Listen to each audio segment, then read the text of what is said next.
ಈ ಬಾರಿ ದಕ್ಷಿಣ ಕನ್ನಡ ಜಿಲ್ಲೆಯಲ್ಲಿ ಒಂದು ಬದಲಾವಣೆ ಆಗುತ್ತೆ ಅಂತ ಜಿಲ್ಲಾ ಉಸ್ತುವಾರಿ ಸಚಿವ ದಿನೇಶ್ ಗುಂಡೂರಾವ್ ಕುತೂಹಲ ಕೆರಳಿಸಿದ್ದಾರೆ. ಧರ್ಮ, ಜಾತಿ, ಸ್ವಾರ್ಥ, ಪ್ರಚೋದನಕಾರಿ ಮಾತು ಇದೇ ಆಗೋಗ್ಬಿಟ್ಟಿದೆ. ಈ ಬಗ್ಗೆ ಜನರಿಗೆ ಅರ್ಥ ಆಗೋ ರೀತಿ ನಾವು ಪ್ರಚಾರ ಮಾಡ್ತೀವಿ, ನಮ್ಮ ಪ್ರಯತ್ನ ನಾವು ಮಾಡ್ತೀವಿ ಅಂತ ಹೇಳಿದ್ದಾರೆ. ಮತೀಯವಾದ ಮತ್ತು ಜಾತ್ಯತೀತವಾದದ ಮಧ್ಯೆ ಚುನಾವಣೆ ನಡೀತಾ ಇದೆ. ಅದಕ್ಕಾಗಿ ಮಂಗಳೂರಿನಲ್ಲಿ ಮೊದಲ ಸಮಾವೇಶವನ್ನ ನಡೆಸ್ತಾ ಇದ್ದೀವಿ ಅಂತ ಮಾಜಿ ಸಚಿವ ರಮಾನಾಥ್ ರೈ ಹೇಳಿದ್ದಾರೆ. ಮುಂದಿನ ಬೆಳವಣಿಗೆಯ ದೃಷ್ಟಿಯಿಂದಾಗಿ ಈ ಸಮಾವೇಶ ಮಹತ್ವ ಪಡೆದಿದೆ. ಸಂಘ ಪರಿವಾರ ಮಂಗಳೂರನ್ನ ಮತೀಯವಾದದ ಲ್ಯಾಬೊರೇಟರಿಯಾಗಿ ಮಾಡಿಕೊಂಡಿದೆ ಅಂತೇಳಿ ಕಿಡಿಕಾರಿದ್ದಾರೆ. ರಾಜಕೀಯದಲ್ಲಿ ಯಾವುದೂ ಶಾಶ್ವತ ಹಾಗೆ ಅಸಾಧ್ಯ ಇಲ್ಲ. ರಾಜಕಾರಣದ ಸಾಧ್ಯತೆಗಳ ಕಲೆ. ರಾಜಕಾರಣ ಅನ್ನುವಂಥದ್ದು ಒಂದು ಸಾಧ್ಯತೆಗಳ ಕಲೆ. ಇಲ್ಲಿ ಬದಲಾವಣೆಯ ವಿಶ್ವಾಸ ಇದೆ. ಹೀಗಾಗಿ ಮಂಗಳೂರಿನಲ್ಲಿ ಈ ಬಾರಿ ಸಮಾವೇಶವನ್ನ ಮಾಡ್ತಾ ಇದ್ದೀವಿ ಅಂತ ಡಿಸಿಎಂ ಡಿಕೆ ಹೇಳಿದ್ರು. ಈ ಭಾಗದಲ್ಲಿ ನಾವು ಗೆಲ್ಲೋ ಸಾಧ್ಯತೆ ಹೆಚ್ಚಿದೆ. ಇಲ್ಲಿನ ಜನ ಉದ್ಯೋಗಕ್ಕಾಗಿ ಬೇರೆ ಕಡೆ ಹೋಗ್ತಾ ಇದ್ದಾರೆ ಅಂತ ಡಿಕೆ ಆರೋಪಿಸಿದ್ದಾರೆ. ಬೆಂಗಳೂರು ಗ್ರಾಮಾಂತರ ಕ್ಷೇತ್ರದಲ್ಲಿ ಎಚ್ಡಿಕೆ ಸ್ಪರ್ಧಿಸಿದ್ರು ಬೇಸರ ಇಲ್ಲ ಅಂತ ಡಿಸಿಎಂ ಡಿಕೆ ಹೇಳಿದ್ದಾರೆ. ಎಚ್ಡಿ ದೇವೇಗೌಡ, ಕುಮಾರಸ್ವಾಮಿ ವಿರುದ್ಧ ನಿಂತಿದ್ದಂತಹ ವ್ಯಕ್ತಿ ನಾನು. ನನ್ನ ಸಹೋದರನ ವಿರುದ್ಧ ಅನಿತಾ ಸ್ಪರ್ಧೆ ಮಾಡಿದಾಗಲೂ ಕೂಡ ನಾನು ಗೆದ್ದಿದ್ದೀನಿ. ಸುರೇಶ್ ದೆಹಲಿಯಲ್ಲಿ ಕೂರುವ ಎಂಪಿ ಅಲ್ಲ, ಹಳ್ಳಿಯ ಸಂಸದ ಅಂತ ಹೆಮ್ಮೆ ವ್ಯಕ್ತಪಡಿಸಿದ್ದಾರೆ. ನಾನು ತುಮಕೂರು ಲೋಕಸಭಾ ಟಿಕೆಟ್ ಅನ್ನ ಕೇಳಿದ್ದೀನಿ. ಗುರುತಿಸಿ ಟಿಕೆಟ್ ಕೊಟ್ರೆ ಜನರ ಬಳಿ ಹೋಗ್ತೀನಿ ಅಂತ ಬೆಂಗಳೂರಿನಲ್ಲಿ ಮಾಜಿ ಸಚಿವ ವಿ ಸೋಮಣ್ಣ ಹೇಳಿದ್ದಾರೆ. ನನಗೆ ಬೆಂಗಳೂರು ಹೇಗೋ ತುಮಕೂರು ಕೂಡ ಹಾಗೆ. ನನಗೂ ತುಮಕೂರಿಗೂ ಅವಿನಾಭಾವ ಸಂಬಂಧ ಇದೆ. ಹೈಕಮಾಂಡ್ ಎಲ್ಲಿಗೆ ಕಳಿಸಿದ್ರು ಹೋಗಿ ನಿಲ್ತೀನಿ ಅಂತ ಸೋಮಣ್ಣ ಹೇಳಿದ್ದಾರೆ. ನಾನು ಹಾವೇರಿ ಲೋಕಸಭಾ ಕ್ಷೇತ್ರದ ಟಿಕೆಟ್ ಆಕಾಂಕ್ಷಿ ಅಲ್ಲ ಅಂತ ನವದೆಹಲಿಯಲ್ಲಿ ಮಾಜಿ ಸಿಎಂ ಬಸವರಾಜ ಬೊಮ್ಮಾಯಿ ಹೇಳಿದ್ದಾರೆ. ನಾನು ಯಾವುದೇ ಆಕಾಂಕ್ಷೆಯನ್ನ ಇಟ್ಕೊಂಡಿಲ್ಲ. ಈ ಹಿಂದೆಯೂ ನಾನು ಹಲವು ಬಾರಿ ಸ್ಪಷ್ಟಪಡಿಸಿದ್ದೀನಿ. ಪಕ್ಷ ಯಾರಿಗೆ ಟಿಕೆಟ್ ಕೊಡುತ್ತೋ ಅವರ ಪರ ಕೆಲಸ ಮಾಡ್ತೀವಿ. ಈಗ ಆಲ್ರೆಡಿ ಹಾವೇರಿ ಗದಗ ನಾಯಕರ ಜೊತೆಗೆ ಸಭೆ ನಡೆಸಲಾಗಿದೆ ಅಂತಲೂ ಹೇಳಿದ್ದಾರೆ. ಚುನಾವಣೆಗೆ ಸ್ಪರ್ಧಿಸೋ ಬಗ್ಗೆ ಯಾವುದೇ ನಿರ್ಧಾರ ಮಾಡಿಲ್ಲ ಅಂತ ದೆಹಲಿಯಲ್ಲಿ ಮಾಜಿ ಮುಖ್ಯಮಂತ್ರಿ ಜಗದೀಶ್ ಶೆಟ್ಟರ್ ಹೇಳಿದ್ದಾರೆ. ಬೆಳಗಾವಿ ಲೋಕಸಭಾ ಕ್ಷೇತ್ರಕ್ಕೆ ನನ್ನ ಹೆಸರು ಕೇಳಿ ಬರ್ತಾ ಇದೆ. ಯಾವ ಉದ್ದೇಶದಿಂದ ನನ್ನ ಹೆಸರು ಕೇಳಿ ಬರ್ತಾ ಇದೆಯೋ ಗೊತ್ತಿಲ್ಲ. ಇಂದಿನ ಸಭೆಯಲ್ಲಿ ಯಾವುದೂ ಕೂಡ ಚರ್ಚೆ ಆಗಿಲ್ಲ. ಹೈಕಮಾಂಡ್ ತೆಗೆದುಕೊಳ್ಳುವಂತ ತೀರ್ಮಾನಕ್ಕೆ ಬದ್ಧನಾಗಿದ್ದೀನಿ ಅಂತ ಹೇಳಿದ್ದಾರೆ.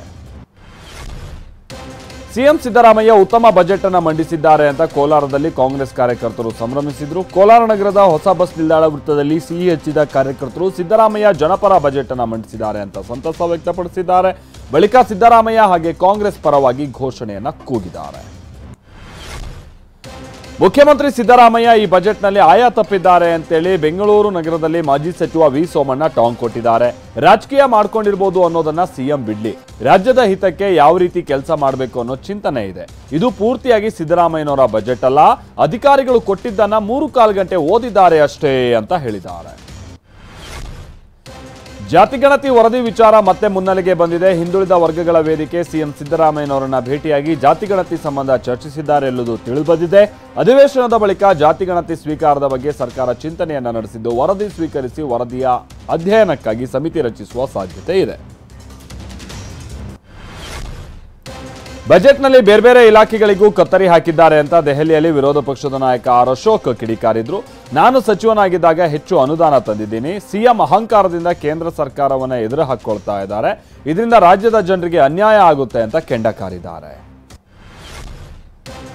ಕರ್ನಾಟಕದ ಮೋಸ್ಟ್ ವಾಂಟೆಡ್ ಭೂಗತ ನಕ್ಸಲ್ ಸುರೇಶ್ನನ್ನ ಬಂಧಿಸಲಾಗಿದೆ. ಚಿಕ್ಕಮಗಳೂರು ಜಿಲ್ಲೆ ಮೂಡಿಗೆರೆ ತಾಲೂಕಿನ ಅಂಗಡಿ ಗ್ರಾಮದ ಸುರೇಶ್ನನ್ನ ಕೇರಳದ ಕಣ್ಣೂರಿನಲ್ಲಿ ಒಂದು ಸರ್ಕಾರಿ ಆಸ್ಪತ್ರೆಯಲ್ಲಿ ಬಂಧಿಸಲಾಗಿದೆ.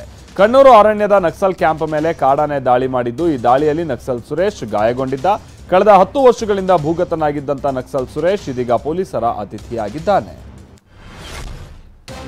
ಆಸ್ತಿಗಾಗಿ ಹೆತ್ತ ತಾಯಿಯನ್ನೇ ಮಗ ಮತ್ತು ಸೊಸೆ ಮನೆಯ ಕೊಠಡಿಯಲ್ಲಿ ಗೃಹ ಬಂಧನದಲ್ಲಿರಿಸಿರುವಂತಹ ಘಟನೆ ತುಮಕೂರು ನಗರದ ಶಿರಾಗೇಟ್ನ ಸಾಡೇಪುರದಲ್ಲಿ ನಡೆದಿದೆ. ಸಿಡಿಪಿಒ ಆಗಿ ನಿವೃತ್ತರಾಗಿದ್ದಂತ ಪಂಕಜಾಕ್ಷಿಯನ್ನ ಮಗ ಜೇಮ್ಸ್ ಸುರೇಶ್ ಹಾಗೆ ಸೊಸೆ ಆಶಾ ಕಳೆದ 11 ತಿಂಗಳಿಂದ ಗೃಹ ಬಂಧನದಲ್ಲಿ ಇರಿಸಿದ್ರು.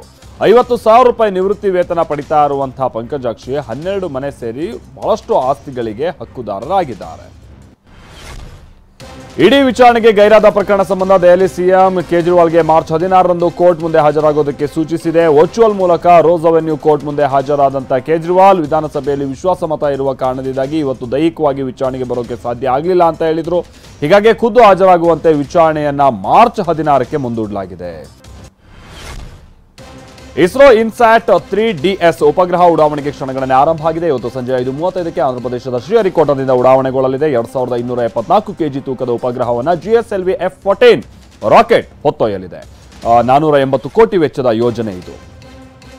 ಭಟ್ಕಳದ ಶಿರಾಲಿ ಚಿತ್ರಾಪುರ ಮಠಕ್ಕೆ ಭೇಟಿ ನೀಡಿದಂತ ಯಶ್ ದಂಪತಿ ಸಾಮಾನ್ಯರಂತೆ ನಡೆದುಕೊಂಡು ಭಾರಿ ಮೆಚ್ಚುಗೆಗೆ ಪಾತ್ರರಾಗಿದ್ದಾರೆ. ಮಠಕ್ಕೆ ಭೇಟಿ ನೀಡಿದ ವೇಳೆ ಮಕ್ಕಳೊಂದಿಗೆ ಕಾಲ ಕಳೆದಂತ ಯಶ್ ಅಂಗಡಿಯಲ್ಲಿ ಮಕ್ಕಳಿಗೆ ಚಾಕ್ಲೇಟ್ ಅನ್ನು ಕೊಡಿಸಿದ್ರು. ಅಂಗಡಿಯ ಹೊರಗೆ ಕೂತು ಐಸ್ ಕ್ರೀಮ್ ತಿನ್ನಂತ ರಾಧಿಕಾ ಪಂಡಿತ್ ಹಾಗೆ ನಟ ಯಶ್ ಸರಳತೆಯ ಫೋಟೋ ಬಹಳಷ್ಟು ವೈರಲ್ ಆಗಿದೆ.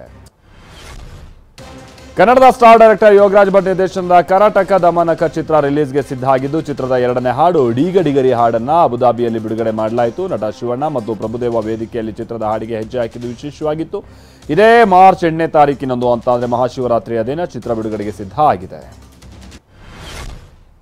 ಟೀಂ ಇಂಡಿಯಾದ ಮಾಜಿ ಆಟಗಾರ ದತ್ತಾಜಿರಾವ್ ಗಾಯಕ್ವಾಡ್ ಅವರ ಸಾವಿಗೆ ಸಂತಾಪ ಸೂಚಿಸಿ ಟೀಂ ಇಂಡಿಯಾದ ಆಟಗಾರರು ಕಪ್ಪು ಪಟ್ಟಿಯನ್ನು ಧರಿಸಿದ್ರು.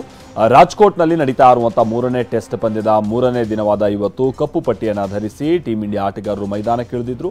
ಟೀಂ ಇಂಡಿಯಾದ ನಾಯಕರಾಗಿದ್ದಂತಹ ದತ್ತಾಜಿರಾವ್ ಮಂಗಳವಾರ ಬರೋದಲ್ಲಿ ನಿಧನ ಹೊಂದಿದ್ದಾರೆ.